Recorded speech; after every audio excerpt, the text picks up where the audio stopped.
Hello to you, siren enthusiast out there.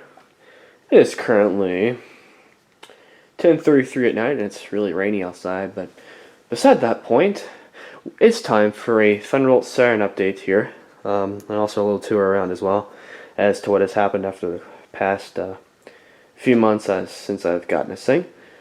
So without further ado, I'm going to start over here. As you can see, you're facing my new shop right now. That's still going to be worked on. So as you see, there's the Thunderbolt standpipe under there with have been yet to get the flange off, which is very aggravating. I still have yet to get it off, and I would like to get it off sometime soon. And there's the gear reducer. I've taken it out of the Thunderbolt a couple weeks ago because it was having some oil troubles and some gasket troubles. But that is going to be taken care of very shortly. So here's the shop over here. With all that, I got the wheel, or pulley wheel, off of the gear reducer. Kind of dirty over here, as you can tell. Here are the pulley wheels from that one right there. Is from the motor. This one right here I'm holding is from this thing.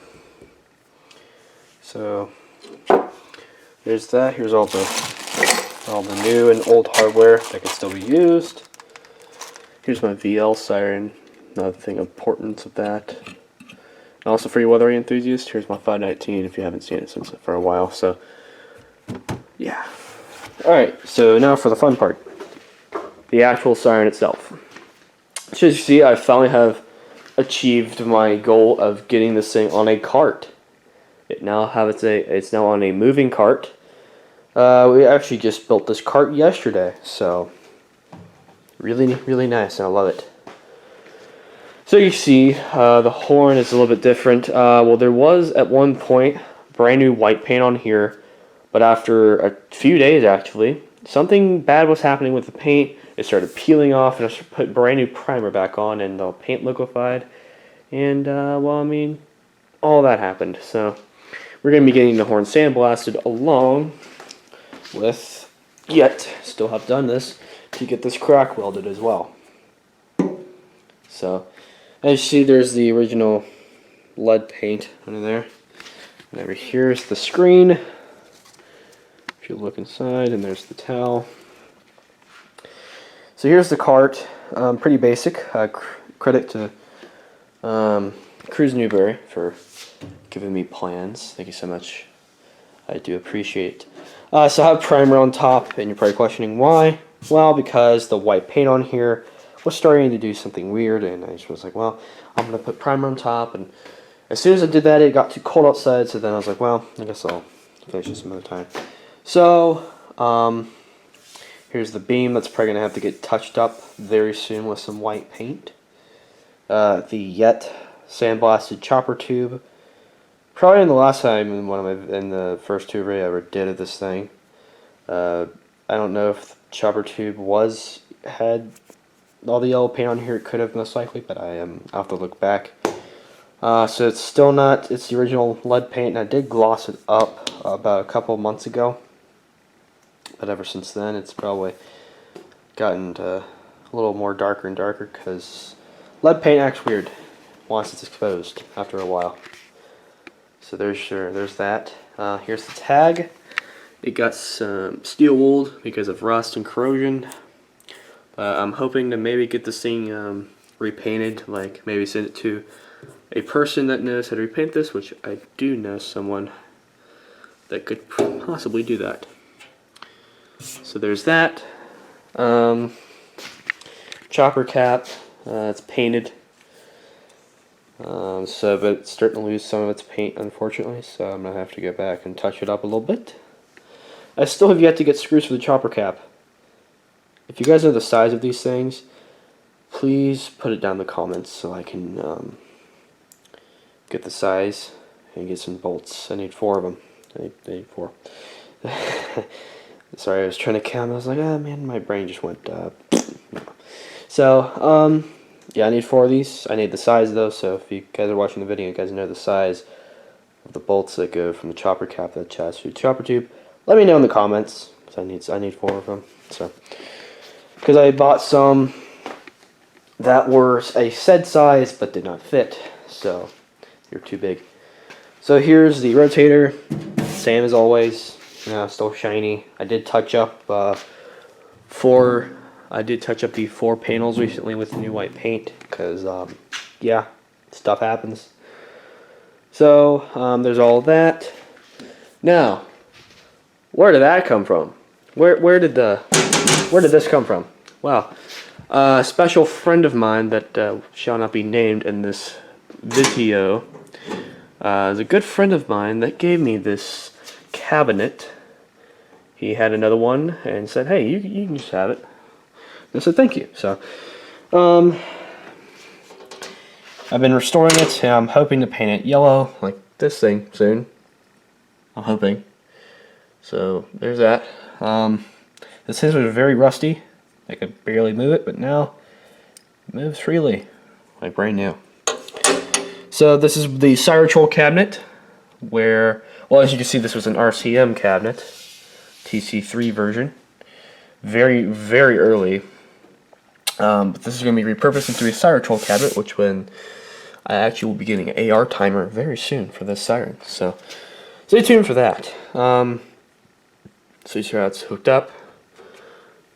It's hooked up to a plug. And also, excuse me if you heard that burp. It's hooked up to a switch right here. That would go to the siren. Goes to this panel right here, which we'll get into. I would turn on the siren for you guys, but unfortunately, it is almost 11 o'clock at night. I don't want to wake the folks up. So here's this. If you guys haven't seen recently, I restored this tag completely. It looks almost brand new. Now there are still some defects on it, but hey, it's saying 65 years old. What are you gonna do? So, here's that. It is Federal Enterprise 1000 TC4, 3-phase, but it's being converted over to single. So yay! All right, so let's go ahead and open this up, and then get in here. Here's the RCM.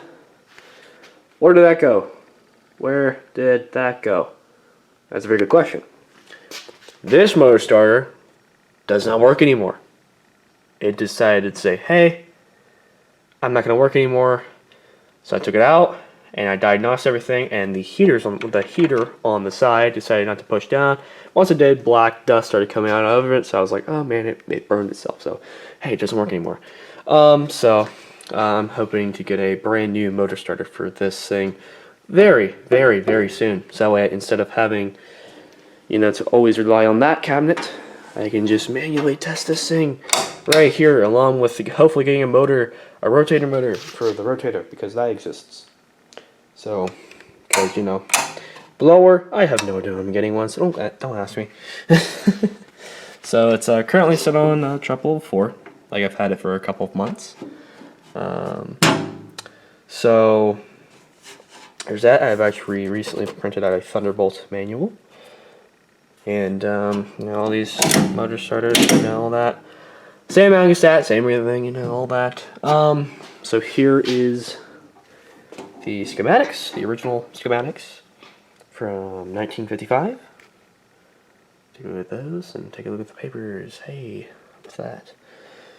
So, I do have this thing running on a cable that goes to 220, but unfortunately it is not plugged up. But yeah, so there's all of that. And then let's go ahead and close that up now. And if this was not seen in the last video, well, as you can tell, here's the CD logo, the precious original CD logo. And then, hey, look at that. There's the Thunderbolt logo. Original from 65 years ago. How about that? So, this bolt can actually rotate just a little, because I don't want to tip it over. After a while, we're actually getting some extension arms that will come out here to where this thing can rotate 360 on its axis.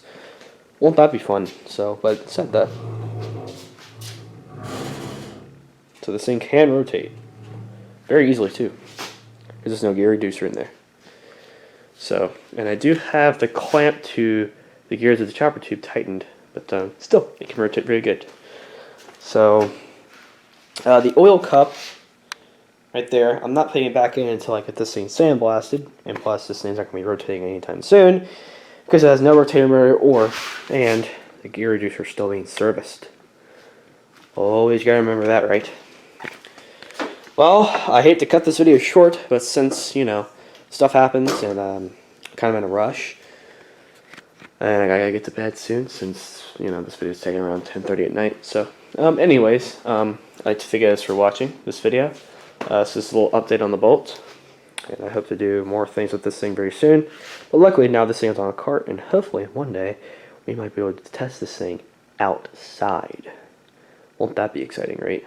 So, I'd like to thank you guys for watching. If you enjoy my siren content, then hey, there's a subscribe button. You might want to click it if you enjoy it. But that's your call. So thank you guys for watching, and see you guys in the next video. Just a bonus video. I thought I'd show you guys the RCM running at 220 volts. And since there's only 2 undercarriages, there's going to be only 2 tests. So here is the rotator.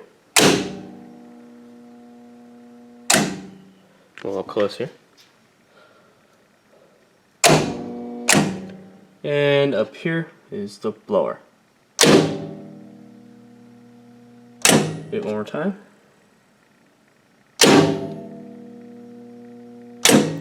Alright, there you guys go.